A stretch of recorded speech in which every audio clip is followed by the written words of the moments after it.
The reigning Masters champion and two-time major champion, Jon Rahm, joins us. Jon, welcome to Oak Hill, where you'll be playing in your 7th PGA Championship. What are your impressions of the East Course so far? Well, I hadn't played it before, so I didn't know what to expect. Obviously, I'd saw the 2013 PGA and some back highlights, and obviously knew it was a challenging golf course, but you can tell with this redo, they wanted to make it a little extra difficult. I would say, obviously comes to no surprise. I get a very similar vibe and feel around the golf course that you could get at Bethpage or at Winged Foot, since we're so close to both those courses.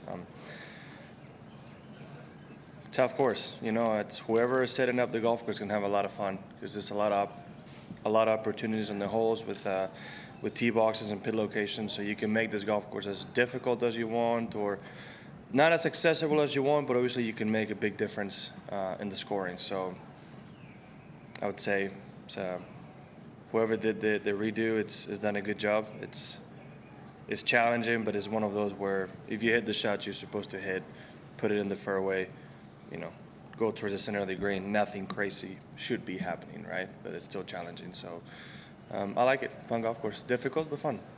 Great, thanks. We'll open it up for questions, starting with Dan on 5. Rory was in here a second ago making that Winged Foot comparison, namely because you can kind of run it up to a bunch of the different greens, and he said, you know, we know what kind of style of golf won there. We'll see what kind of style of golf wins here. Do you feel like it's going to be a week that plays into kind of who can fly it the furthest and drive it the longest? I think, throughout the history of the game, hitting it far has always been an advantage, right? Maybe a little bit more so nowadays. It's always going to be beneficial to have the swing speed, right? If you miss a couple of those fairways, like 1, 10, holes are not the longest, but if you miss the fairway, you can put yourself in a tough situation. People that hit it long might have a short enough club to attempt to hit it to the green, right? I don't think it would be quite like Winged Foot. You do have a couple holes where they do give you the opportunity of hitting iron of a tee and a wedge. That wasn't the case there in many of them. I think it was only on 5 or 6. So there are similarities, it's not quite the same. The greens are not nearly as severe, right?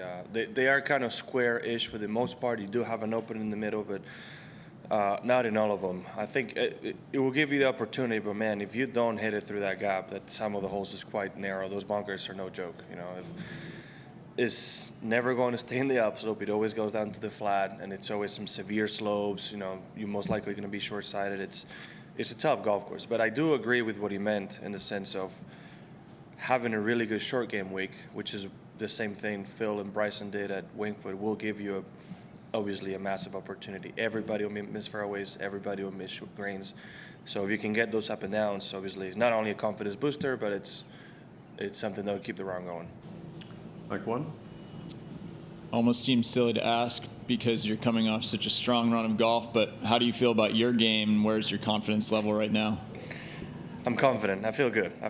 It's been a great year. It's been an amazing year, and I'm just hoping to keep adding more to it. It's been a lot of fun, and hopefully I can keep riding that wave. Anything you've been working on specifically, or really just maintenance? Middle of the season, nothing groundbreaking, I would say. And there's always little things we all want to improve, but I think at the end of the day, it's all what's going on between the ears on the golf course more than technique at this point of the season. Let's go Doug on 12, followed by 19. A couple of things, Jon. Given this is a game of ups and downs throughout a career, what's the worst down you've ever had? Because it doesn't seem like there's that many. I would say somewhere maybe in 2018, 19, maybe I didn't have my best stuff. Some people might say part of last year as well. I wouldn't think so, but I think 18, 19 would have been it. What was going on? Nothing special really. I just didn't play as good as I would have liked. Okay. Secondly, I think there was great curiosity with the press and the public and probably some of the players about how the LIV players coming into a major, how that was going to go. How much do you think, looking back, the Masters has helped, if it has kind of returned to some normalcy, I guess, of just coexisting? I'm the wrong player to ask. Yeah, but you're the only one standing there. So I know, but like I didn't really care in that sense, right? I never got into the feud. I've never had any negative feelings towards any player that went over to LIV. In fact, I've mentioned many times I'm still players with many of them, and still try to play practice rounds with Phil. Play with Taylor Gooch yesterday. I mean, it really doesn't make a difference to me. So I couldn't. That's why, in my point of view, nothing changed. I think I said it at the Masters where I hadn't realized how long. I think the first person I saw was Dustin from LIV, and I hadn't realized how gone it'd been till I looked down and I saw him wearing FootJoys. And I was like, okay, this doesn't add up. And then I realized I haven't seen you since the Open last year, right? That was my first moment. So, again, to me, it's like nothing changed. You stand out because of your play, but also just in terms of you and other players in the field. You're also physically taller than them, your build, your frame, your stature, all of that. Are there advantages and disadvantages to that? Yeah. I think, like I mentioned, there's going to be, if you ever need to tap into a little bit of an extra power, having the size always helps. But not, there's plenty of golfers that are not my size who can hit it quite a bit further than me. So at the end of the day, it's how you can create speed. The one disadvantage, not that necessarily happens on this golf course, but when you get uneven lies, ball below your feet or just funky areas, having longer legs is not always a good thing. But that, I would say, is very, very small percentage of the situations that happen in golf. Now, four. John, another LIV question. We're a couple weeks away from the 1-year anniversary of them launching. If you have to look into the future, where do you see professional golf? I have no idea. I wouldn't be able to tell you. I mean, it all depends who you talk to, right? If you talk to a LIV player, oh, this is going to be great, it's only going to get better. You talk to other people on the other side, and in 2 years they're going to be done. So I really couldn't tell you. I have no clue. I really have no clue.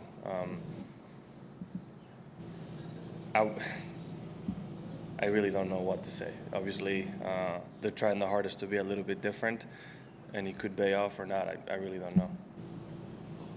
Mike one. John, you mentioned. Yep. No, that's good. Yeah. John, you mentioned how this week will be about the short game. How does Oak Hill test your short game?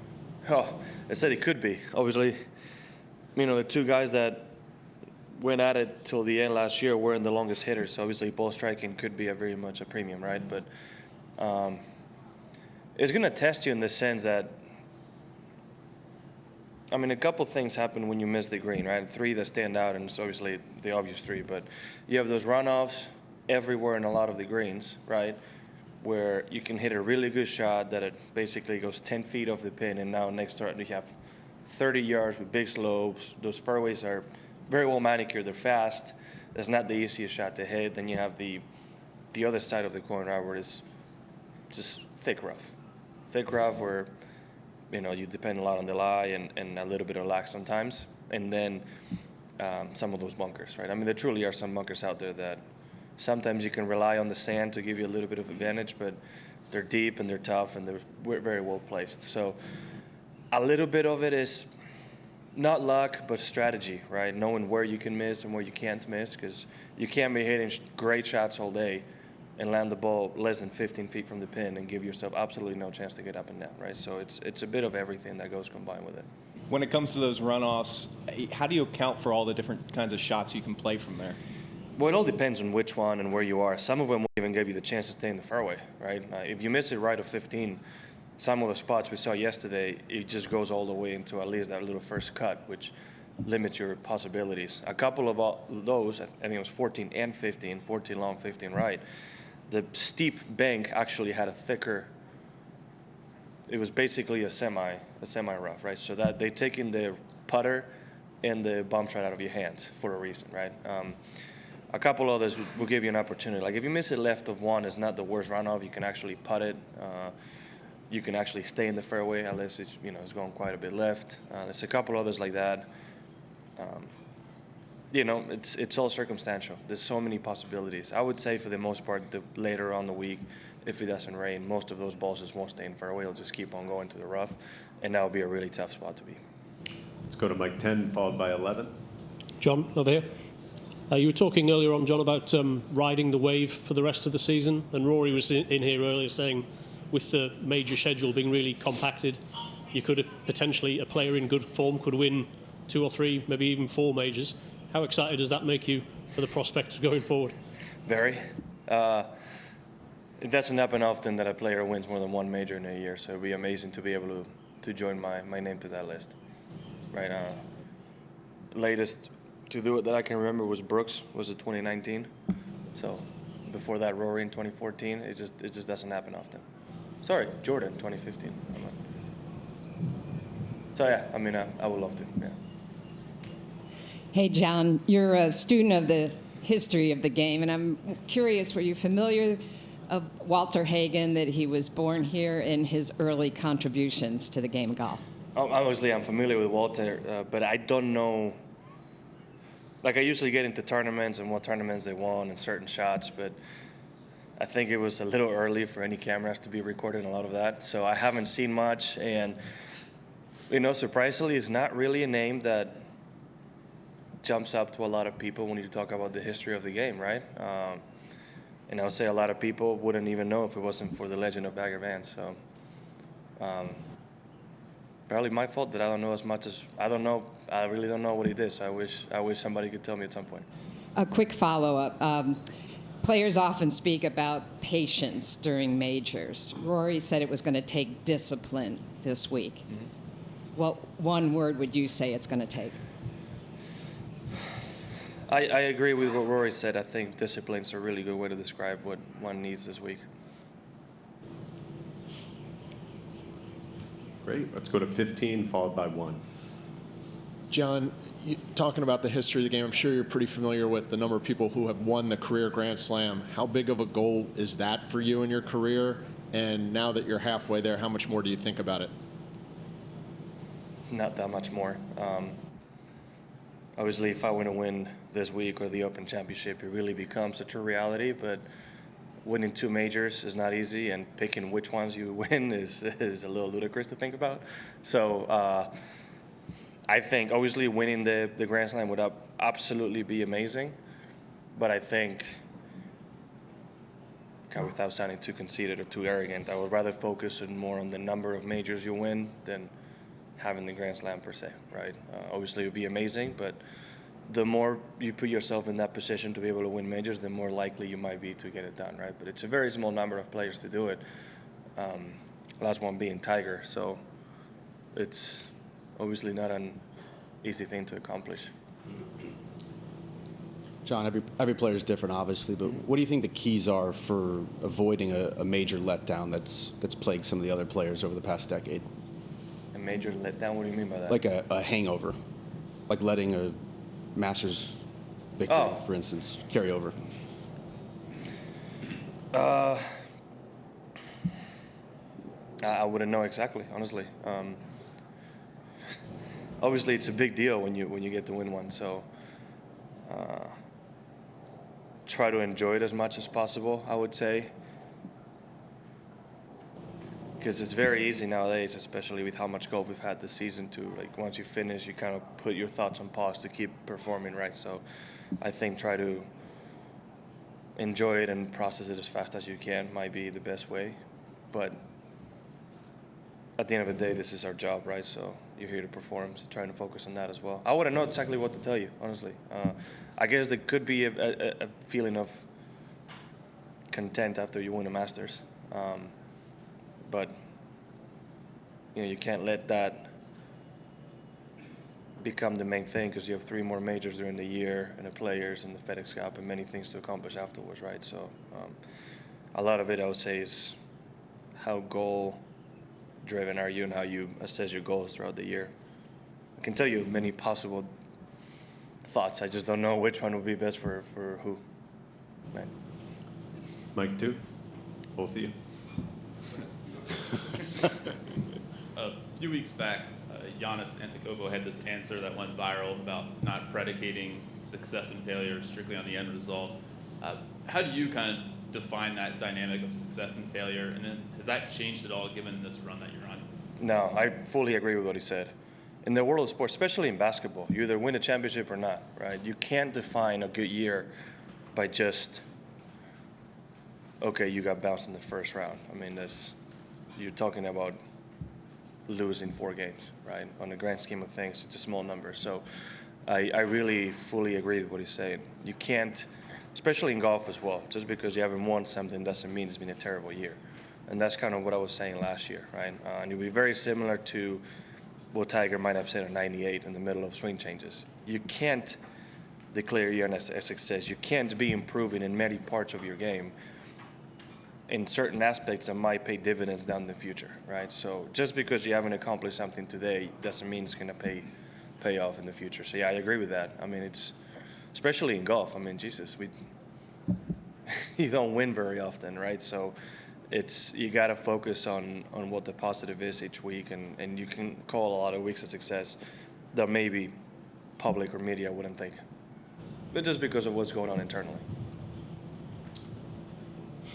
John, earlier you spoke about wanting to ride the wave that you're on, and I thought the word wave was interesting because when you look at the best players recently, Rory, Spieth, Koepka, they do seem to have a wave where they crest and then it kind of inevitably comes down. Do you think that pattern is inevitable in golf today, or do you ever think about a way that maybe we can sustain sort of the high water mark? It's the best metaphor I could find. In a couple seconds after asking that question, I mean, it's sports, right? And the path to success, I think Arnie said it, the road to success is always under construction.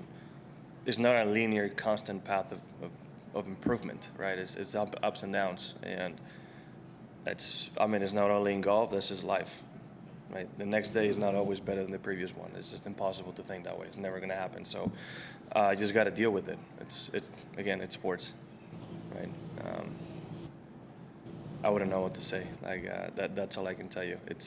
I think it would be ludicrous to think that you can always keep increasing your level of performance. That's just impossible. So there's going to be downs. Again, like I just mentioned, even Tiger had downs, right? So maybe his downs were shorter.